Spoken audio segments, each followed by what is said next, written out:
था इनिशियल पैसा कहाँ से आएगा। यही पे मैं ट्रेडिशन की बात बता के विषय को समाप्त करूंगा।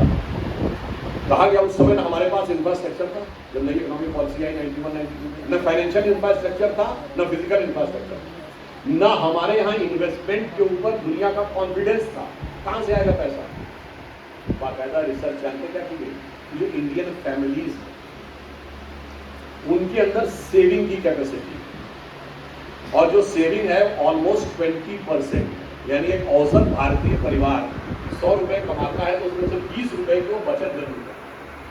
अब उन्होंने कहा यदि इस 20% में से 10% मार्केट में आ जाए तो ये इनिशियल कैपिटल होगी। अब रिसर्च किया गया कि बचत के लिए, मतलब बचत के लिए सबसे ज्यादा प्रेरित कौन करता है? घर की महिला। उन्होंने कहा आज टारगेट करो जो फ्यूचर की महिलाएं, यानी उस समय की जो लड़कियां, उनके मन में स्पेंडिंग और ग्लोबलाइजेशन के लिए एक अट्रैक्शन पैदा करो, और अट्रैक्ट जैसे ही वो प्रोजेक्ट कंप्लीट, अब छोड़ो चलते दूसरी जगह देखेंगे, कहीं पर बोलिविया में, कहीं पर चिली में, किसी दूसरी जगह पे जाके करेंगे। इसीलिए मैं कर रहा हूँ, मैं डिसरिस्पेक्ट नहीं कर रहा हूँ, पर सोचने की बात है कि the food for thought, how it was nothing before 94 and everything finished after 2003। ये मैं यूथ से इसलिए कह रहा हूँ कि बहुत सी चीजें आपको लगता है अरे साथ ये तो बहुत अच्छा हो रहा है, वो अच्छा हो रहा है या नहीं। आपसे भी एक और बात कह रहा हूँ, पानी की बोतल कितने की आती है? 20 रुपए की। और ये बताइए, सोशल मीडिया प्लेटफॉर्म फ्री है, email free, Facebook free, Twitter में अब वेरीफाइड अकाउंट के लिए शुरू हुआ, वरना फ्री, यूट्यूब फ्री। तो लॉजिकल लगता है, सिर्फ इंटरनेट का पैसा देना पड़ता है। आपको लगता है ये सब फ्री दे रहे हैं आपको, और वो भी उस देश के द्वारा दिया जा रहा है जहां की सोसाइटी का ये एस्टैब्लिश नॉर्म है, there can never be a free lunch. If there is a free lunch there has to be poison in it. तो आपको नहीं समझ में आ रहा वहां से फ्री क्यों दे रहा है? सब आपके दिमागों को कैप्चर किया जा रहा है। उसके बाद जैसा चाहेंगे, वो जैसा नजारा दिखाना चाहेंगे, आपकी आंखों पे एक बार चश्मा चढ़ जाए फिर वैसा ही नजारा देखेंगे। मगर मैं उन लोगों को बताना चाहता हूँ, नज़ारा तुम कितना भी दिखा लो, भारतीय संस्कृति में वो क्षमता है कि आप सब ने नाम सुना होगा एप्पल के फाउंडर स्टीव जॉब्स का, जिसने क्या बताया था कि जिंदगी में एक दौर में उनके इतना बुरा दौर आया कि उनके पास ये समस्या थी कि अगर कमरे का किराया देंगे तो खाने का पैसा नहीं होगा, खाना खाएंगे तो कमरे का किराया नहीं दे सकते। तो उन्होंने कहा मैंने काफ़ी सोच विचार करके एक कमरा रेंट पे लिया जो ऐसी जगह पे था जहाँ से केवल थोड़ी दूरी के ऊपर इस्कॉन का मंदिर था, जहाँ दिन में 2 बार फ्री का भोजन मिलता था, वहाँ भंडारा चलता था। तो मैंने कई महीने इस्कॉन मंदिर में वो फ्री लंच खा के गुजारे हैं। आप में सबसे बड़े ये हमारा ट्रेडिशन है और वो आपका ट्रेडिशन है, जहाँ आप कहते हैं there can never be a free lunch. और वो घटना तो आपको पता ही होगी कि स्टीव जॉब्स ने मार्क जुकरबर्ग से, जो व्हाट्सएप और फेसबुक दोनों का ओनर है, उससे कहा था अगर जिंदगी में बुरा वक्त आ जाए तो कभी क्या करना, भारत में जाना, नैनीताल जिले में कैची आश्रम है नीम करोड़ी बाबा का, वहां से जाके नई एनर्जी मिलेगी। और मार्क जुकरबर्ग ने क्या कहा कि मैं गया, स्टीव जॉब्स के कहने पर, मेरा बुरा दौर आया, मेरी प्लानिंग ये थी कि 2 घंटे बाद वापस आ जाऊंगा, पर वो पहाड़ी इलाका है, मौसम खराब हो गया, हेलीकॉप्टर नहीं टेक ऑफ कर सकता था, मुझे वहां रुकना पड़ गया। और उसने कहा मुझे 1.5 दिन रुकना पड़ गया, मौसम नहीं ठीक हुआ। 2 दिन के बाद जब मैं आया, मार्क जुकरबर्ग का कहना है कि मुझे एक नई एनर्जी फील हुई और उसके बाद मेरी जिंदगी में बदलाव और बिजनेस में बदलाव देखा। इसलिए मैं कहना चाहता हूं कि हमारे विचार को समझिए। हम दुनिया के इकलौते देश हैं जहां पर धर्म और विज्ञान का सुंदर समन्वय दिखाई पड़ता है। जो स्टीव जॉब्स और मार्क जुकरबर्ग कह रहे हैं, तो अटल जी की एक बड़ी प्रसिद्ध कविता थी, हिंदू तन मन हिंदू जीवन रग रग हिंदू मेरा परिचय। उसकी एक पंक्ति है जो मैंने पुनः रिमाइंड कर रहा हूं।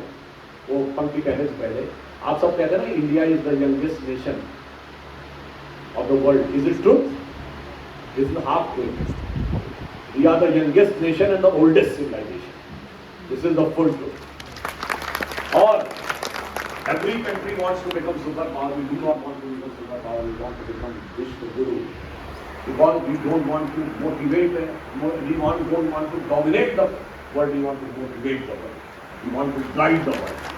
और आप कहेंगे ये तो थ्योरेटिकल बात है, प्रैक्टिकल कभी होता है? प्रधानमंत्री श्री नरेंद्र मोदी जी जब योग का विषय लाए यूनाइटेड नेशंस में 170 से अधिक देशों ने उस प्रस्ताव का समर्थन नहीं किया। They become the second proposal which never happened in the history of United Nations, और 42 मुस्लिम देश उसमें थे। और योग दिवस जब आता है 170 देशों में जब लोग योग कर रहे होते हैं और वो रियलाइज करते हैं कि उनकी फिजिकल और मेंटल फैकल्टी प्रॉपर डायरेक्शन में मोटिवेट हो रही है, तो क्या वो भारत के शुरू होने का 170 देशों के एक व्यक्ति को प्रेरित करने की कैपेसिटी नहीं दिखा रहा है? दुनिया में कोई देश है जो ये कैपेसिटी दिखाता हो? Soft and subtle power. इसलिए जो अटल जी ने कहा था कि मैं अखिल विश्व का गुरु देता विद्या का अमर दान, मैंने दिखलाया मुक्त मार्ग, मैंने सिखलाया ब्रह्म ज्ञान, मेरे वेदों का ज्ञान अमर, मेरे वेदों की ज्योत प्रखर, मानव के मन का अंधकार क्या कभी सामने सका है?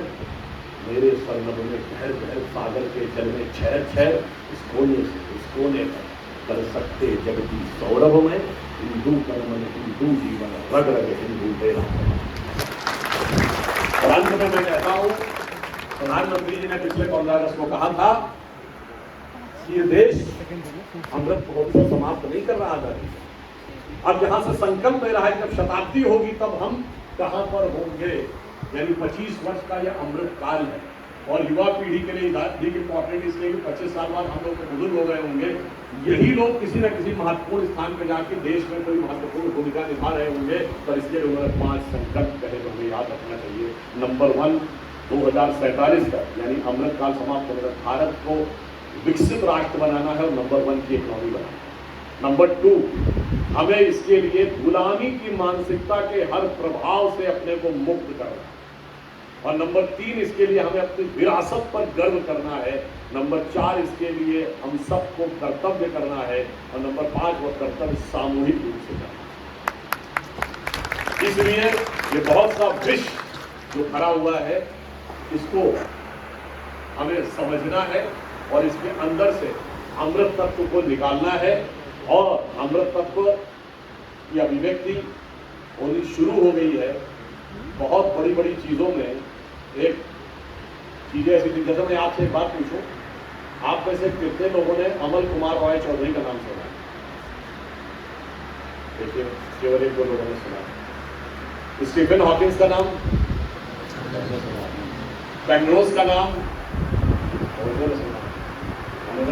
स्टीफन हॉकिंस का बुक में लिखा कि टाइम एंड स्पेस का जो कर्वेचर होता है, जो आइंस्टीन ने रिलेटिविटी करेंगे, पूरे यूनिवर्स को टाइम एंड स्पेस को माना गया, उस कर्वेचर के रिलेशन की इक्वेशन वो डिवाइस नहीं करता है। उसका कॉन्सेप्ट सबसे पहले आज से तकरीबन 60 साल पहले एक भारतीय साइंटिस्ट अमल कुमार रॉय चौधरी ने दिया था और उसको बेस बनाकर सबसे पहले उस पैराडॉक्स को खोजा था पेनरोज ने।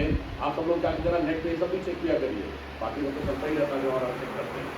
तो मैं ये कहना चाहता हूं कि जो पेनरोज ने पैराडॉक्स दिया, उस पैराडॉक्स का सलूशन उस इक्वेशन से निकलता है जो अमल कुमार राय चौधरी ने दी थी। और इसका मेंशन पेनरोज और स्टीफन हॉकिंस दोनों ने दिया है। तो देखिए हमारे दिमागों में कैसे चीजें भरी हुई हैं कि हमें अपने लोगों के बारे में जानकारी नहीं है इतनी बड़ी चीज में। और ये बात जो मैंने आपसे फिर भी कही हो, अंत में रिमाइंड कर देता हूं कि 21st सेंचुरी की अब तक की सबसे बड़ी साइंटिफिक खोज क्या है? गॉड पार्टिकल का असली नाम क्या है? Higgs boson. हिग्स बोसॉन क्यों है? ये 2 साइंटिस्टों के नाम पे है जिन्होंने इसका सबसे पहले कॉन्सेप्ट लिया था। One was mister Peter Higgs of England, जिनके नाम पे हिग्स है, और बोसॉन नाम आया है भारत के साइंटिस्ट सत्येंद्रनाथ बोस के नाम पे, वहां से बोसॉन आया है। तो आप समझिए कि मैंने इसलिए कहा सिर्फ ट्रेडिशन नहीं, मोस्ट मॉडर्न साइंटिफिक अचीवमेंट में भारत के हस्ताक्षर दिख रहे हैं। तो और मजे की बात यह, हिग्स बोसॉन जिस लेबोरेटरी में खोजा गया वो है सन लेबोरेटरी। सन लेबोरेटरी के लॉबी में नटराज की मूर्ति लगी है, डांसिंग शिवा और नटराज की मूर्ति के नीचे एक ऑस्ट्रियन साइंटिस्ट फिट्ज कैपरा का कोट लिखा है, जिसमें कहता है कि now science has come to the conclusion that the perpetual creation and destruction of universe is like the cosmic dance of